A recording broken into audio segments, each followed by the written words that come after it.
Hi, everyone, and welcome to today's event. What are Canadian stories? My name is Shivani Sani. I'm one of the founding members and the executive director of Creatives Empowered, which is Alberta's first nonprofit that is specifically by and for Black, Indigenous, and people of color who work in film, TV, media, and the arts. I'm going to start today's event with a land acknowledgement that we love reading, which is as follows. So, as I mentioned, Creatives Empowered is a nonprofit that serves all IBPOC talent across the province within the colonial boundary known as Alberta. And we acknowledge that we live, work, and play on the traditional treaty territories of 4, 6, 7, 8, and 10, along with the Métis Nation regions of 1, 2, 3, 4, 5, and 6. We acknowledge that we are on stolen land. So these are the traditional territories of many First Nations, Métis, and Inuit peoples. Specifically in Treaty 6, the Cree, the Dene, the Anishinaabe, the Saulteaux, the Nakota Iskat, Nakota Sioux, and Blackfoot peoples. Specifically in Treaty 7, the people of the Blackfoot Confederacy in Siksika, Kainai, and Piikani, the Tsuut'ina First Nation, and the people of Stoney Nakoda and Chiniki, Bearspaw, and Wellesley. And specifically in Treaty 8, the Cree, the Dene Ta, the Dene Za, the Dene Sulane, the Nakota Sioux, Iroquois, and Inuit peoples. So we express with the utmost of respect our deepest gratitude for the manner in which these traditional peoples have honored the treaties, and in the spirit of reconciliation, we are committed to doing the same in how we live, work, and play on their traditional lands. Today's topic is, I think, posing a really, really interesting question. What are Canadian stories? And for today's discussion, I'm joined by some incredible panelists that I'd like to introduce. We'll start, first of all, with Vicki Van Chau. She is a Chinese, Vietnamese, Canadian filmmaker, media artist, and cultural worker based in Mohkinstsis, Calgary, on Treaty 7 territory. She was the programming director for N Media Gallery and Production Society, where she co-founded the Particle plus Wave Media Arts Festival, and she also is the recently appointed executive director for the Alberta Media Arts Alliance Society, also known as AMAS. Welcome, Vicki. It's great to have you here. I'm also going to introduce Sue Goberdhan. And Sue, tell me if I'm saying that correctly. Sue Goberdhan? Goberdhan. Awesome. Thank you. Thank you. So Sue is a Scarborough-born, Edmonton-raised theater creator and administrator. She is an artistic producer at Azimuth Theater, the interim general manager at Rapid Fire Theater, and the administrative director for Theatre Alberta's Arts Track. And over the last season, she has also recently received Catalyst Theatre's Confluence Fellowship, where she debuted Chump, a play celebrating her spicy, colorful Indo-Caribbean heritage. I'd also love to introduce Aretha Greatrix. So Aretha is a James Bay Cree hailing from the, Aretha, you're going to have to help me out here. How do I say this properly? Quechuan. Quechua First Nation, specifically the Albany Band, but her journey has taken her beyond her roots to the vibrant city of Edmonton, Alberta, where she was born and raised. In 2005, she embarked on her academic journey by obtaining a certificate in digital and interactive media, laying the foundation for her exploration into the dynamic intersection of technology and communication. And she is also the program director for the Dream Speakers Film Festival. And if you all can just excuse me a second, I seem to have a really watery eye. Sorry about that. And last but not least, I'd love to introduce Nina Sudra, who's a producer, writer, and director at Butterfly Typhoon Pictures. So Nina is a filmmaker who's worked in the industry for over 25 years.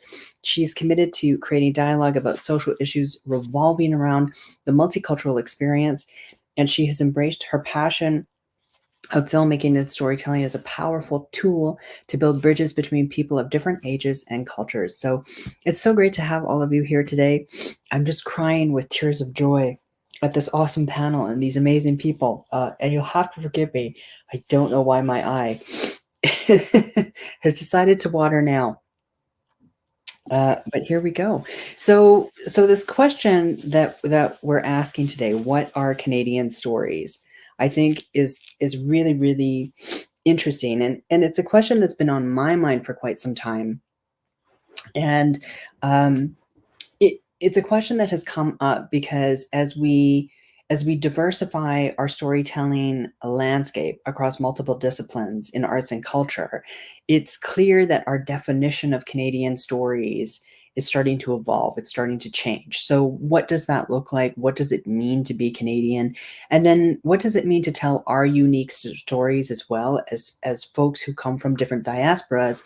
And then to also do all of that as guests on Turtle Island. So, I'd like to actually start with I think a question that can be somewhat impossible to answer, which is what is a Canadian? So what is a Canadian? And Aretha, I'm going to throw it over to you. I'm like, yeah. Yeah, so that's a hard thing for me to answer because as an Indigenous person, I just find that I was one of those people that, I wanted the maple leaf tattoo, I would stand for the national anthem and all that stuff. But as I grew older and the more I realized all the things and the atrocities that are happening in our Indigenous communities and to our Indigenous people, I started feeling less and less proud of that. So a few years ago, actually a while ago, I stopped considering myself a Canadian because I'm not.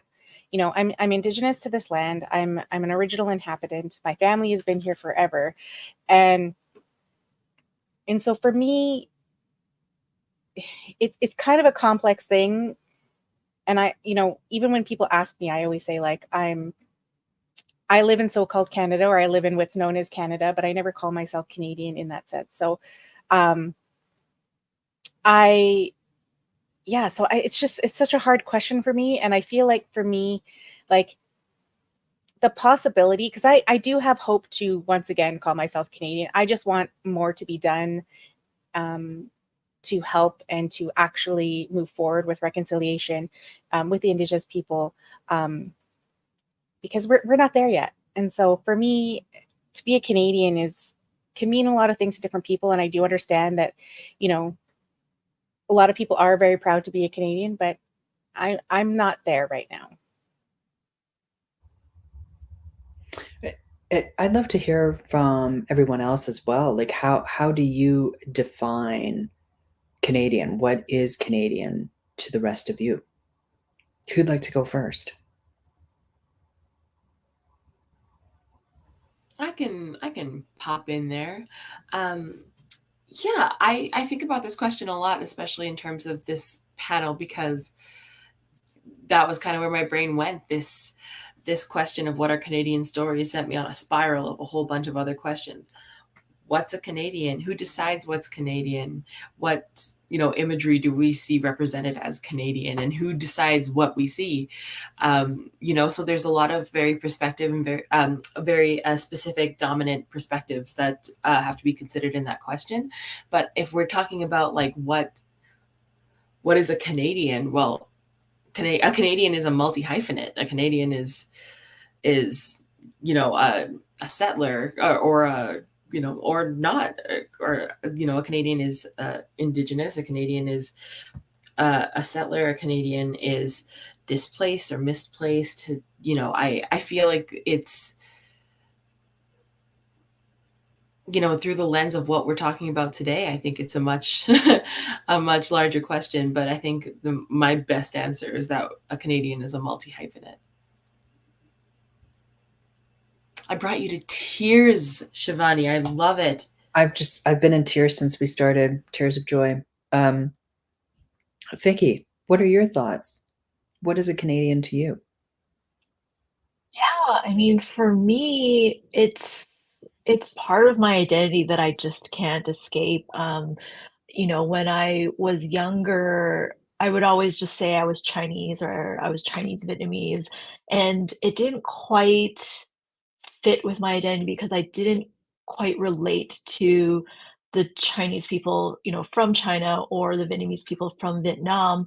And so I found that saying that I was Canadian was the only way to kind of um, describe this sort of third culture that I was kind of experiencing in my community, where I wasn't like the people. I was part of the Asian diaspora, and being Canadian is sort of the only way that I could describe that and kind of just differentiate my experiences and my lived experiences from people who are, in Asia. So it's something that, as Aretha mentioned, as I grow older, is kind of something that I tried to grapple with, like, and sort of having this sort of two identities. Um, but so yeah, I and because my parents who came over, they were escaping a war at the time, and for me being born here, I couldn't kind of escape that identity. So um, I kind of say that we're sort of invited but uninvited guests at the same time. So um, that's what I think Canadians are usually grappling with, I think. And Nina, your thoughts on what is a Canadian? Yeah, that like a lot of what Vicki, Sue, and Aretha have all said resonate in certain ways. I think for me, I think that there's that multi-hyphenate kind of element. Um, I feel like what is a Canadian is interesting because I feel it's very geographical. So when I'm talking about if I'm in another country and someone says, "Oh, where are you from?" I might say, "Oh, I'm Canadian," but in fact, it's very much, I don't know, I guess from my own perspective, it's these are like man-made borders, these borders that we have, like being American or Canadian or Indian or Filipino or wherever. My parents have this interesting diasporic journey where my ancestors are all from India, but then they had because of the British Empire at the time, the empire was East Africa was colonized by the Brits, so there was a lot of opportunity there. So my grandparents um, migrated there for pretty much for survival and built communities there. And so my parents are actually they would consider themselves Kenyan and Ugandan, and that was back home was Kenyan and Ugandan. And then there was a political conflict in Uganda, and all of the Asians were, well, everyone that didn't belong to a particular tribe were kicked out of the country. So my dad came to Canada as a refugee um, in the early 70s. And so it was sort of like this weird kind of, yeah, like forced, very similar to what you're saying, Vicki, kind of like I was born in Canada, so living between two cultures, two things. And being Canadian is, I feel like I'm human and I belong on Earth. And Canada happens to be the place I landed. I think that's a really it's a really beautiful way to phrase that, and I think that's something a lot of people would be able to relate to. When we were having some of our conversations prior to our event, Aretha, you and I had talked about your perspective on how you, as an Indigenous woman, reconcile all of the settlers that are here. And you said something really beautiful, which is Canada really is a community. So, can you tell us a little bit about that perspective that you bring to this? Yeah, like, so as an Indigenous person, my foundation is that, like, it's it's not very self-centered, it's very community-centered, and then everyone is coming to the community, right? So when someone new comes, they're coming new into your community. And so I I never saw it as like, like people like invading or coming or whatever. Like that was actually, I think, the spirited intention of why we were actually helping people, because we thought, oh, here's community members, here's people who need help, we need to help them. And it kind of bit us back a little bit. But at the same time, when people come, it's still the foundation of what our teachings are, which is building community and inviting new community members. I mean, like even with different our tribes and nations, that's the reason why as well, like nations and tribes, like when they're doing stuff, they also helping neighboring tribes and nations too. So it's actually kind of how disease kind of spread, because you know, if their whole village got wiped away from something, you know, the orphans and the family members would then go to the next tribe for support and help, and then it would spread that way as well. So but in general, like when, you know, when people are coming, like it's not that they're taking it. It's not like, oh, that's them. It's, oh, we're inviting new community members in, right? And that's why, like, we try to be supportive of each other. If you notice, like, Indigenous people will be one of the first people that will be willing to help and support you in a way. And especially with like causes and things like that, like, you know, it's just, it comes from our teachings of like building community and building new members, and we're just making it bigger and bigger and better. So for me, I always saw like people, you know, coming here and deciding to make this their home as just new community members that, you know, that we're welcoming in. And I never saw it as a, like, as an imposition, I guess. So for me, I've always saw it as that way. I think that that perspective, like that mindset, is really gracious, and I think that all Canadians as settlers and descendants of settlers, like, actually have a lot to be grateful for because of that particular mindset and approach. I think our country could look quite different if that mindset didn't exist. So in the context of all of that, I would like to get some thoughts on maybe just throwing it back to you for a little bit, Aretha, on the role that Indigenous storytelling plays in helping to shape our community.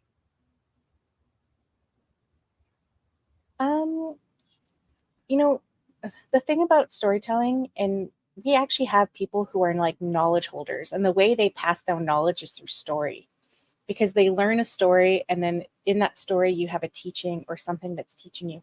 And all stories are kind of that way, I think. And I think that's why even the foundation of what you're trying to say is through storytelling. Like, even if we look at characters, right? Like, the way the storytelling like structure goes, like, you want to see growth in a character. You want to see them either change or realize or come to some epiphany or something, right? Like, if a character learns nothing, does nothing, and nothing happens, I mean, that'd be kind of boring. So for me, I always see, just from my like upbringing, I always saw storytelling as a way to not only share your own perspectives, but also teach people something, right? And we all have how we're raised and how we've been brought up. We all bring that knowledge, right? So when we tell storytelling, it gives us that platform to share that knowledge with people. And I'd like to hear from Vicki and Sue and Nina. From your perspective, what role does the stories that you might tell, stories from underrepresented communities, stories from various diasporas, what role do those stories play in helping to shape Canada as a community?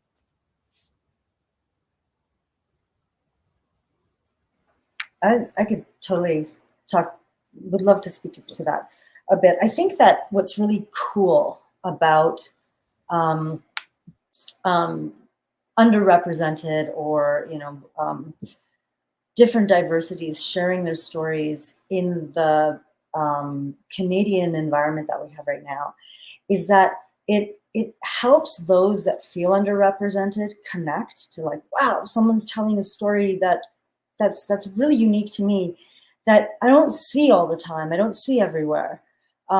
It's you know, it kind of gives you kind of affirmation or confirmation that you do belong, that there are others that feel or are experiencing maybe the crazy situations you experience that you couldn't, you know, share.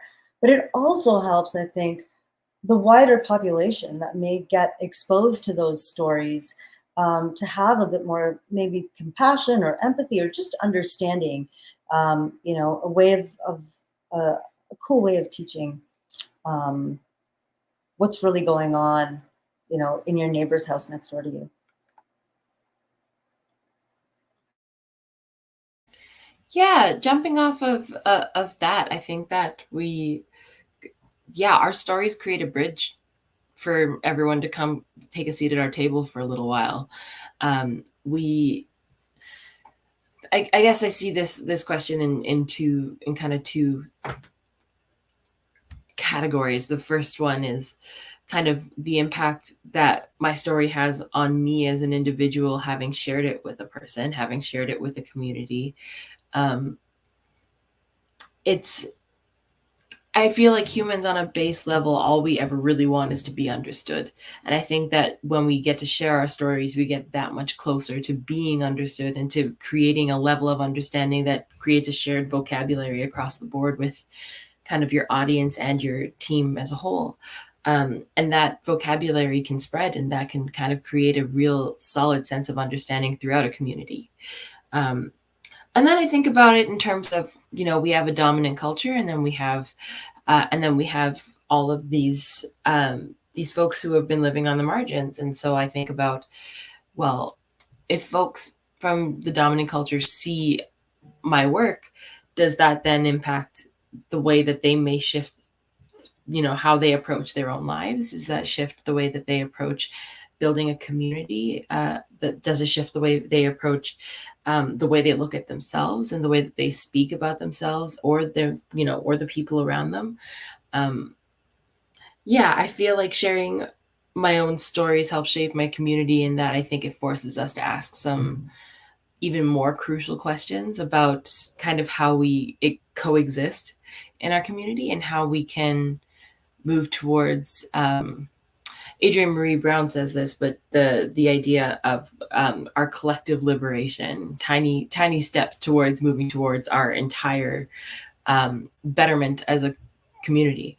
That's how I tend to think about my stories in the context of our community.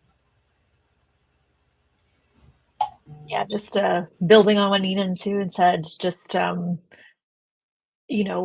making works for my own community is, first of all, is for myself to connect with my own identity, and making works that that I don't see out there, that myself and my family can connect to, and then that sort of has this sort of really nice outreach to other people who have the same sort of stories or same sort of connections, and then again, sort of like, again, that bridge where a lot of people in the community has this fear of the unknown, and having these stories kind of demystify, or just create this sort of access, or this open door to kind of really empathy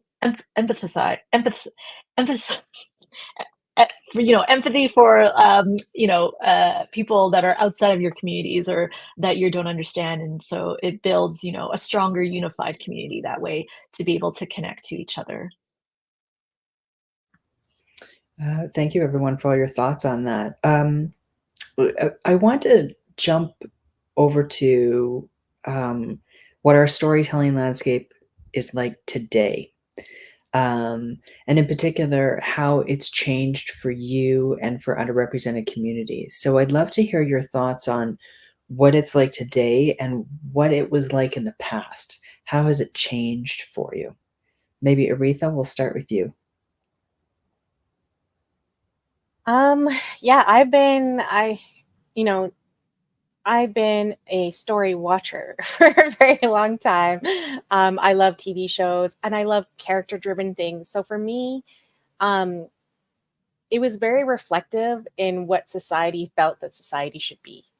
And I feel like that seemed to be a very white male dominated world. When we looked out and stepped outside of our homes, we knew that wasn't always true. It wasn't the person next door to us.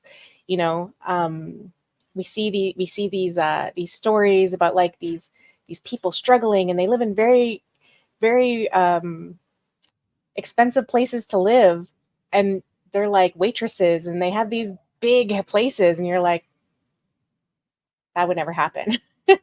But we kind of place that aside because we're just like, oh, we're here for the story. So I feel like now, because we're opening up and we've actually created more opportunities for diverse voices, and I would even say opportunities for diverse voices, reality. Because, like, how many times would you watch?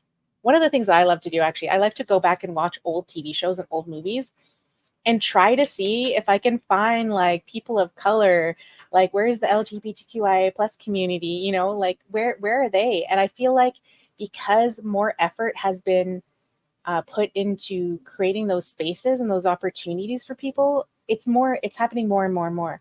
We see these stories coming out that are reflecting of like someone who could be your next door neighbor, could be the people in your community. And it's only developed because people have been putting in the work, and we have so many trailblazers in our communities that have been doing the work to break out into these industries because they weren't given to them. Even with the diversity, they weren't given to them. These are people that fought many years for these things to happen. And so I feel like it almost becomes like a self-responsibility to keep that going, like, because they've done so much work. Let's not revert backwards. Let's keep showing that our actual communities are diverse, and we need to be sharing more and more stories and creating those spaces, and not only for ourselves but each other, and making sure that that representation is there.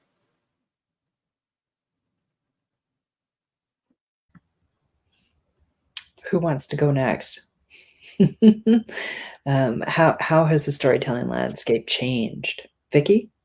Yeah, I can go next. I mean, seeing when I was growing up, the only time I would see representation of myself is, the movies that my dad would put on that were from Hong Kong or from China, and I saw myself in them because they looked like me, but the experiences were quite different in terms of how I was growing up, and so it wasn't until recently that I started seeing more representative stories of people of the diaspora community. Seeing biracial families was a huge thing. I've never seen that growing up. Because I'm seeing a lot of Asian content. There wasn't a lot of sort of these bridging of communities. And then anytime you would see someone who wasn't Asian, they were kind of used as like a weird cameo or sidekick, and so it was kind of nice to see sort of these biracial relationships that were sort of on equal playing field. And then yeah, just and being able to connect with sort of this different sort of lived experience, a more realistic experience that we're kind of seeing in the community. So I think that's been probably the biggest change that I've seen in the storytelling landscape. Yeah, I resonated with so much of what you said there, Vicki, especially like the idea that now we're seeing these tropes kind of start to fade away. And I think that that's a big part of how the landscape is shifting. Um, yeah, I know for me, like my journey started when I was like, you could be like a janitor, like a funny janitor or a taxi driver or, things like that where you're fit into this box and that's kind of it. And I say that now with kind of a glimmer of hope, I guess, because now we're just in a landscape where things are very different. And I just feel like there's such a ginormous um, pull for, like, people want to see our stories. They want to see things that they haven't seen before. They want to understand us. They want to see what we have to share. And I think that makes a big difference. And I feel like there's a lot more agency in artists belonging to the global majority now than there has been in a really long time, because we're in a spot where people can tell their own stories in a pretty meaningful way with significant support behind them. We have access to funding. I mean, granted, I take that with a grain of salt, but we do have access to funding. We have companies that want to see work done. I know for me, like I work specifically in theater, and that's where the majority of my experience comes from. And I know that in my experience, the need for these stories it's on a whole other level. I've never seen this level of engagement from any audience for diverse stories, and I think that that's really exciting. Yeah, I think that just to say it, I agree. I think it's so awesome. I've seen so much change, actually, I'd say, in the last, like, I don't know, 30 years within the industry. I mean, I remember going to set, and you'd be the token brown person. Oh, look. And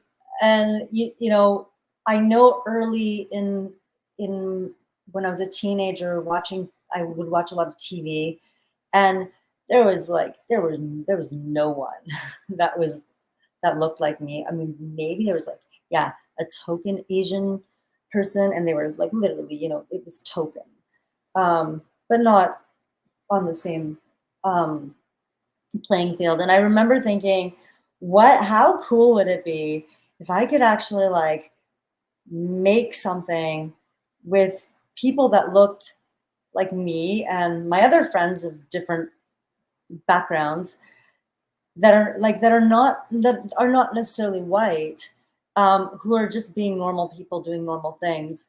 And I remember thinking, well, that would be really cool. And then eventually I was fortunate enough to get the opportunity to do that. But it was something that I think, Aretha, you mentioned about just self-responsibility. And I really had that feeling that if I don't do something, if I don't actually just tell these stories, then I'm doing a disservice to all of those generations that are underneath me, because it wasn't a great time. And Shivani, you would know this. We come from the same gen where it was not cool to be brown at all. And and there was a hell of a lot of racism in Alberta.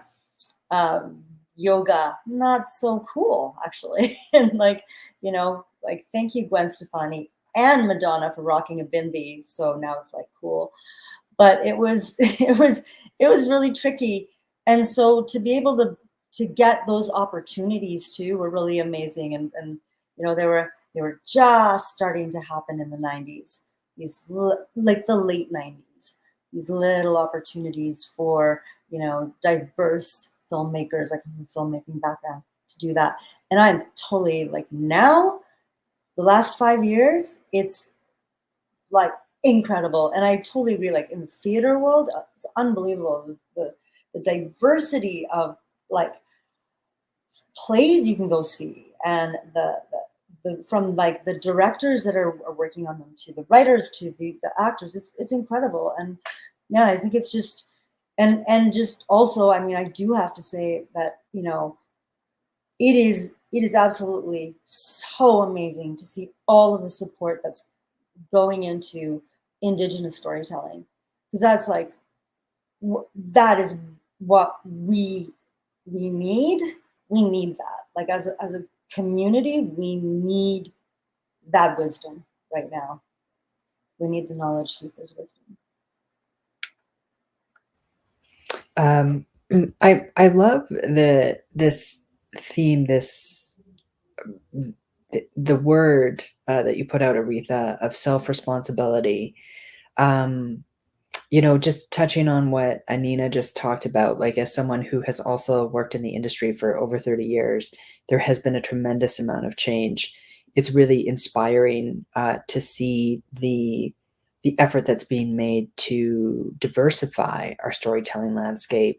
And I want to talk about the need that all of you as storytellers have to actually just really kind of take charge and tell your own stories.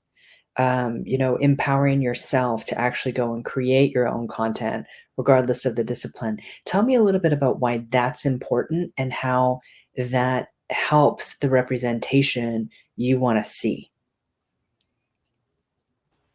I think a big part of that comes from the reclamation of taking back all of those things that were so long used to tokenize different diasporas. I think that that's part of it is how do we reclaim those pieces of, like, those very, very limited pieces of our identities and extrapolate them into something that actually is representative of who we are. I know for me, I am a brown woman, who has, done this work for a number of years now. But I can't escape the fact that for a very, very long time, I never saw anybody who looked like me on a stage. But in high school, I saw one girl in hijab doing a play. And I was like, well, I'm sold. I think that makes it so that I could do it too. And obviously our intersections were very limited, like in terms of how I related to that human that I saw on stage. But now I think of it in terms of that self-responsibility. So I feel like I have a responsibility to keep making the work that pushes our identity, that pushes who we are, what we believe in, what our cultures are, what our values are, what our relationships to our parents are like, how we relate to the world outside of our own homes. It's so important to be able to tell those stories now because of the fact that there is someone watching. And someone could be watching for entertainment, but at the same time, someone could be watching for permission to do the same thing. And I think that's inevitable. People are going to be watching whether or not you know it. And it's your responsibility to make sure that you're giving the stories that are the most intrinsic to who you are and represent you in a way that you feel proud of. Yeah. Amazing. I'd love to hear from others. Vicki? Yeah, like just touching upon that. I think there's this, not only is there a great need to kind of see yourself represented like in front of the screen or on the stage, but actually having these people, backstage, behind the cameras, like making the creative decisions. Because it's one thing to have us being, seeing ourselves in the work, but it's another thing to actually have authentic and real stories actually coming from the people who have these lived experiences, which is so important. And I think, that's definitely changed where a lot of the times, in the beginning we were tokenized. We're like, okay, well, let's have them in front of the camera. But then everyone who's making the creative decision, whether it's the producer or the director, were white.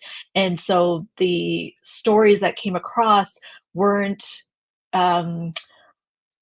as relatable. You saw yourself, but you're like, but they're acting weird. Like that's not how my mom would act like in this family situation. So I definitely think that, having ourselves kind of taking those sort of seat at the table to really make that sort of difference kind of stand out and make sure that, the stories are told the way that we want to tell them. And and I think that ends up having this sort of really beautiful sort of universal effect where, um, the work that's being made not necessarily is relatable to your community, but to other communities that are similar as well. There's like, for example, there might be a very universal theme of having that immigrant experience. I'm seeing stories of Black and Brown people who have very similar experiences to sort of the Asian diaspora experience that I'm really interested in learning more about. Learning more about Indigenous stories, like being kind of taught about people who, were on the land before us, are stories that are not just for Indigenous people. It's for a lot of other people who are going to be interested in those stories as well, because we want to hear more unique stories. We want to hear more diverse stories. We're just always, wanting to expand, like, you know, our own knowledge, outside of our sort of like our own little bubbles. So, um, yeah.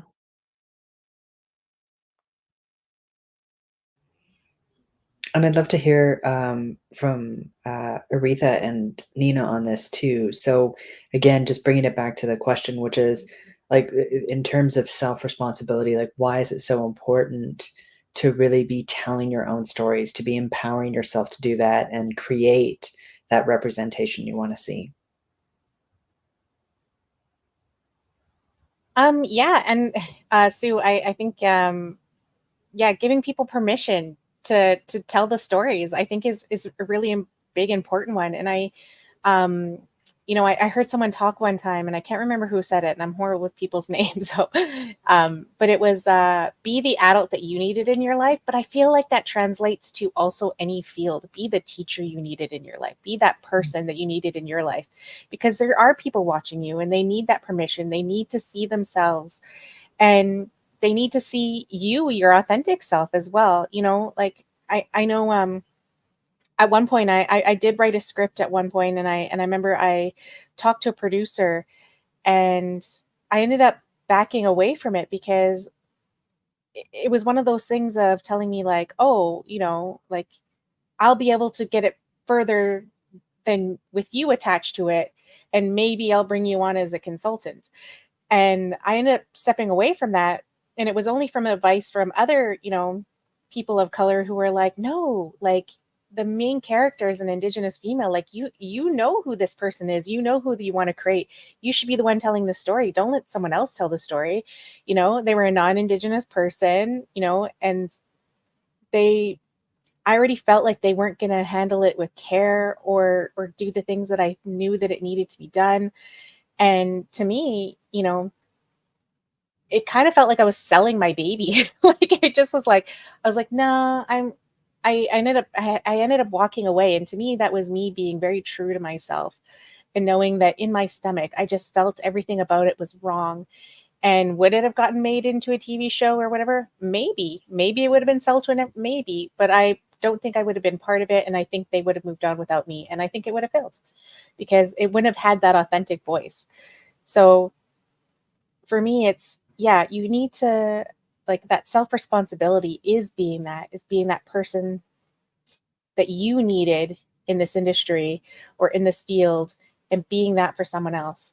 And so I think that to me is my driving force of being my most authentic self. And that's such an awesome anecdote, Aretha, because I've heard that, I've seen it, kind of lived it, that experience. And I know that, it's sort of interesting, like when I first started um, really telling my own stories, felt like I had this imposter syndrome thing going on. It was like, oh God, like, who am I? Who the hell am I to go and like, direct a film like that? Like that doesn't, that's only for like a specific kind of person that definitely does not look like me or come from the background that I come from. Or the economic, like, background that my family, that I grew up in. And I have to say, like, I know there was a lot of self work I had to do in order to really dive into the depths of telling stories that were completely authentic to who I am, to my being, to my soul. And and it was hard. It was really hard. It was a hard journey to get from like always being sort of this low status, well, acting low status, because if you're low status, everything's cool, everyone's kosher with you. So to like stepping into who I actually, who am I? What do I have something to share with the world? Yeah, I kind of do. And that again, like Aretha, that you mentioned, the words self-responsibility really came into play. And it was like, this is bigger and deeper than a personal, it's bigger than a personal kind of like career move. like this is actually like something that these stories that I have the ability to share can potentially help our community. And when I mean our community, I mean all of us, like not just people from, you know, who are Indian, of an Indian background, but like the whole entire, all of us. So yeah. Yeah, self-responsibility is such a great word that has come up in this conversation. Thank you, Aretha. It's a word I'm going to carry forward. It's a great way to define what so many folks from underrepresented communities have had to do just to be able to tell their own stories, right? To really just take on the responsibility, the task of just deciding to tell their own stories themselves. And it's great that we're in this time now where folks are being empowered to do that, because it was not that long ago where underrepresented community members weren't being empowered to do that. So the next question I have for all of you is, when it comes to the screen industry and when it comes to arts and culture at large, what should the screen industry and the arts and culture at large do to understand what a Canadian story can be? So specifically, like, who's being included, how are they being represented, and who are telling those stories? So what do they need to do to understand what a Canadian story actually can be? I love this question because it has so many layers. I think like the first layer is coming back to what Vicki was talking about having that representation there, like behind the scenes, behind the cameras, you know, people who are actually living those experiences, directing those experiences. I think that's part of it. And then the rest of this kind of gets a little jumbled for me. So please know that I'm speaking in draft here, but I feel as though what needs to happen, I think what needs to happen to show what our like Canadian stories can be kind of starts institutionally. I feel like in order to kind of create the inclusive um, the inclusive community that we want to see, I think it starts by like having that represented in your budgets, you know, where you're placing the onus on yourself to make sure that the project places the importance on the people and then on the process. You know, are people being paid fairly? And I'm not saying according to industry standard, I'm saying fairly, because I think there are different things.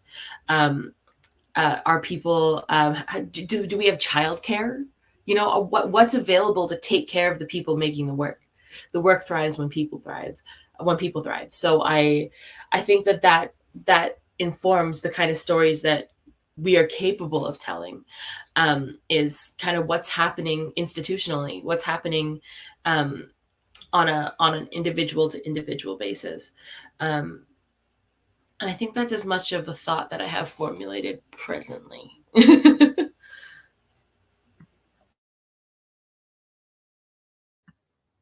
Yeah, whoever would like to go next. Vicki, Nina, Aretha, go ahead. Sure.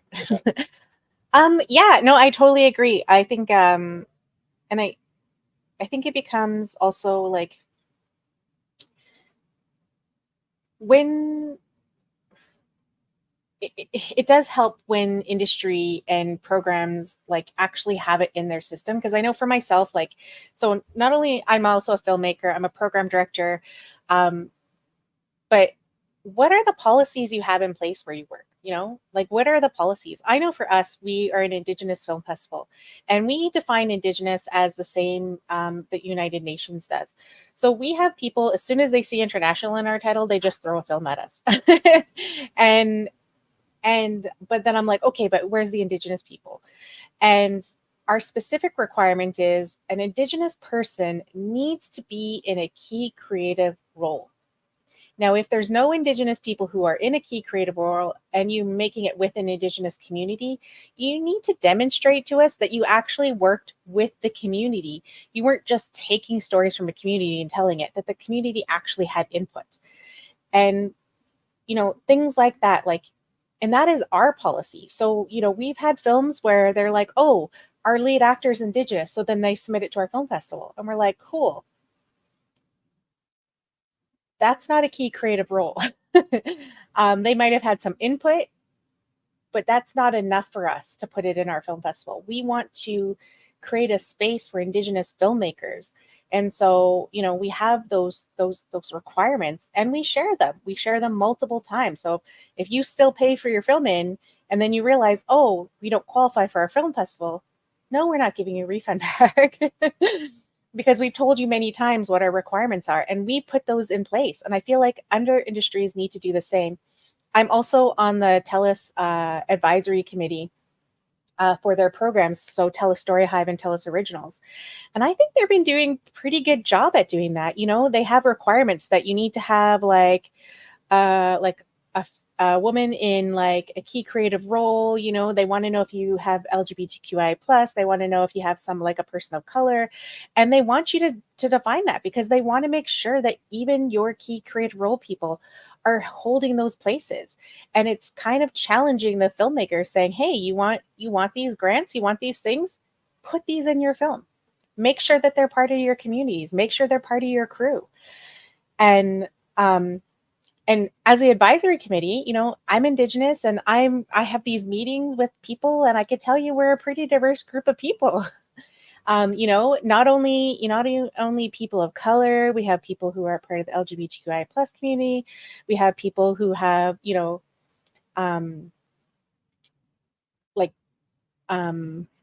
disabilities, things like that. I want to say a better word than disability. I really hate using the word disabilities, but I never know what word to use instead of that.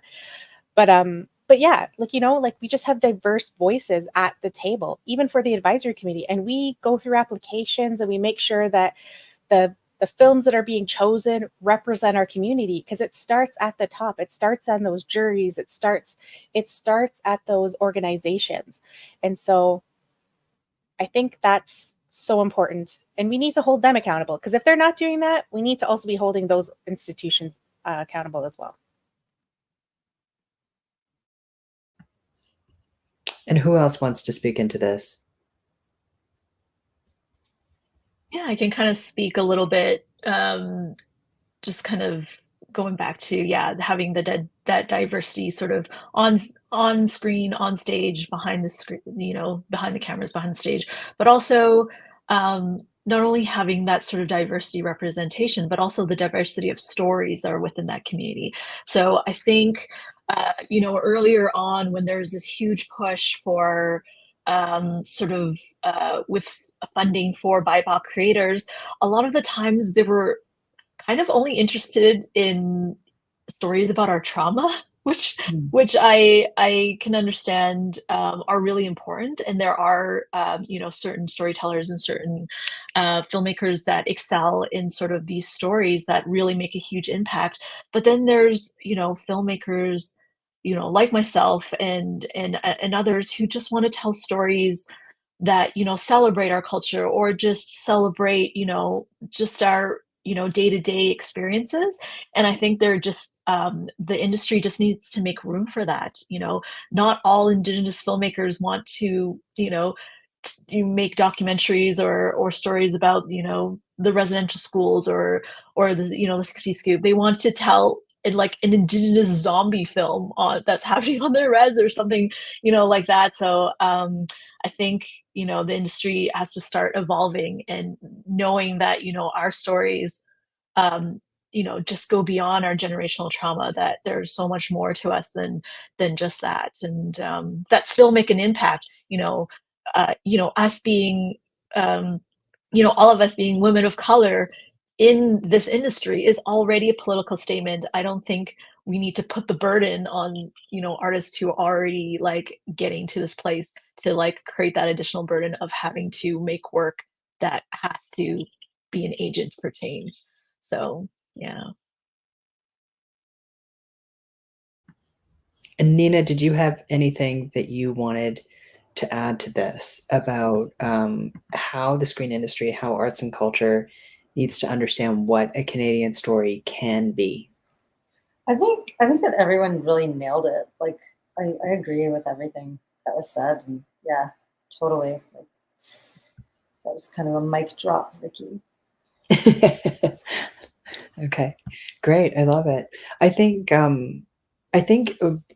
what I'm kind of walking away with from everything that's been said is just also that just having, I think, our screen industry, having arts and culture, having individuals, organizations that are in decision-making positions, having them understand that we're not actually the other, to really just view us as human beings that have these unique lived experiences that want to tell stories from those experiences. And the more room that can be created for that, I think the more diversity in storytelling we're really going to see, which I think could be really exciting. Now, we have just a few minutes left.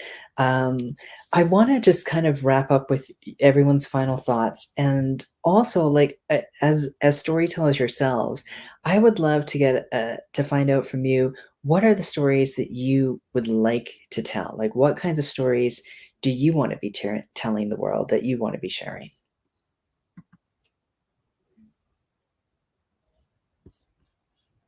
Who wants to go first? Aretha? I'll go. So, one of the things that I had this session with someone, and she was it was for a documentary, and it was like 2 hour session of me like talking about what I wanted to do and things like that. And then like in the last hour, I was like, yeah, I'm like, I've just kind of always done documentaries because I really love storytelling. I love like story, character driven stories. But you know what I really want to do? I really want to do scripted stuff. I'm like, I've always wanted to be a showrunner. That's actually been a dream of mine. And it was so funny because she just was like, we've been talking for an hour and now you tell me that you want to be a screener. We've been talking about documentaries. We should have been talking about that the whole time. I was like, well, I mean, I had a documentary I wanted to do, but and it was very funny because I do like scripted things, but I love things that are story driven, and I like characters that are very unique and something you've never seen before and stuff. And so for me, like, those are the characters that I want to see, and I like to see um, what is not being represented right now. And so for myself, like I said, I was developing a story, and I'm still developing the story of writing it and kind of developing this character even more, because I felt like she was missing something. And one of it was this idea that, you could take almost any story, especially a scripted story, and you can almost apply like a hero's journey to it, And a part of me is like, how do we break free from that? Why do we always need to have the love interest? Why do we always have to have the things in there? Like, where is the story that I have? Um, my personal life, like, I didn't actually know this about myself until a few years ago, that I was an asexual person, that I'm not, and that really defined that really helped me describe the language of what I felt and who I was. And so, and it's because I didn't see that representation. I didn't see that representation on the screen. And I always felt like I had to do these things. I should want these things. And because I didn't want those things, I felt like there was something wrong with me. And so for me, I'm like, okay, so how do I then create that character so that someone else doesn't grow up thinking that you have that representation of being able to see yourself on the screen and telling those stories. So I want to know, like, I want to see those characters. I want to see those people with different backgrounds. I want to see like people who didn't go conventional ways or things that, regular stories tell. I want someone who to do things completely different. And I know for me, because I love character driven stories, that when I see them on film, I'm like immediately drawn to them. And so how do I then do that?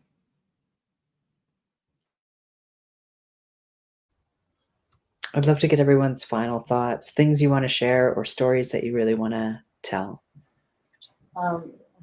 Okay, things I want to share. Too much. We don't have enough time. But stories that I love telling are ones that have, that just kind of like spark discussion and kind of thought and make people think about something that they maybe never thought of before. And of course, kind of just I do really love comedic, kind of funny things. So I like kind of doing, I don't know, telling stories that are kind of funny if they turn out funny. Ideally, if they turn out funny, you never know because comedy can be really tricky. But yeah, I love that. And I don't know. I think it's so cool. It's so cool that we're living in a time now when like there's so much out there. There's so much opportunity. It's like it's actually fairly simple to like get your iPhone and do a thing. And it's also crazy difficult when you're hiring a crew and finding money and doing all that too. But I love that, and I also love when it comes to storytelling. I think I really dig mentoring people and mentoring younger people that want to tell stories. Oh, also, just to say, Aretha, I love that whole like stepping away from the hero's journey. Like, awesome, because I think that is like, yeah, like it's so cool to see. Make it new, make it you. Okay? Yeah, I love that as well because within that is this aspect, this notion, this idea of like really decolonizing story structure, right? And decolonizing what a story needs to look like, play out like, sound like, feel like, etc. Vicki and Sue, I'd love to get your final thoughts that you want to share, and any thoughts you want to share on the kinds of stories you want to tell. Yeah, I guess I'll go first. Yeah, I'm just really excited to yeah, just keep on, telling stories that, I want to tell. Like if there's something I find that I want to share, that I want to discover about my own identity, it, each project is a way for me to connect and a way to kind of explore sort of that next sort of cultural aspect that I'm just really interested in. And also, uh, having organizations like Creatives Empowered that exist, that I can connect to other Asian creatives and other BIPOC creatives that are sort of in the same stage of their career as me, and having that community to grow and build together, I think is really exciting. And I'm always excited to learn about another filmmaker that's in the city or in Alberta, and I was like, oh, because there's so few of us, so it's quite nice that that we can kind of band together and unify and just support each other in telling our stories together. So I'm really excited for that. Yeah, and I guess to kind of wrap up my thoughts, I first of all, what a wonderful conversation. Thank you all for having me and for doing this, together. But I think the thing that I'm thinking about is how the question for me is kind of shifted from what are Canadian stories to how do we celebrate Canadian stories? Like, why do we celebrate Canadian stories? Like, what does that look like? Especially considering the multi-hyphenate nature of a Canadian. So I think that's kind of where my brain is leaning now is how do we celebrate? And I think that informs the kind of stories that I like to tell. Obviously, we've, like everyone has said, we've seen a lot of stories about all of our individual traumas, and we get it. We've been through it. But yeah, I'm excited to get to a point where not only can we, shift the narrative, lean away from the hero's journey, but I just kind of want to explore what a kind of a dirtbag character who lives in a diverse body looks like, but have them be the kind of person that you root for, which obviously is a strange thing to say out loud, but I do think it's worth exploring because it's there's a show called Dear Evan Hansen on Broadway, and it makes me very upset because they have a white kid who makes a whole bunch of terrible decisions, and at the end he's scot-free. Spoiler alert, he's fine. But then they shift the actor that plays that character to a person of color, and all of a sudden they keep the story the same, but in reality, absolutely not. We're not afforded those liberations. We're not afforded those opportunities to mess up that big. And I want to see what happens when we are afforded those opportunities. So I do think that there's a lot of room for those stories. And I also just want to see more stories that, like, I don't know, I want to see a rom-com. I want to see like things that make people feel really good without the trauma. Because I think we just, at this point in, you know, our collective existence, we just need that. We need the feel good right now. So yeah, that's what I'm thinking about. Amazing. I think some great thoughts to end on. We definitely need to celebrate. We definitely need to like laugh and have more fun, and just be allowed to be humans in the storytelling that we do. I just want to thank everyone today for all of your thoughts, for the knowledge that you've shared, your perspectives on what are Canadian stories. I think it's clear that we didn't necessarily answer the question in this conversation. It's just really, a jumping off point to keep exploring that question. But my hope is that we'll be able to keep exploring that question through the storytellers that come from underrepresented groups. So Vicki, Sue, Nina, Aretha, thank you so much once again for joining us today. And thanks everyone for tuning in. If you'd like to learn more information about this topic, if you'd like to learn more about our previous events, the resources we put out, or any other activities that we have going on, you can visit creativesempowered.ca. Thanks everyone and take care.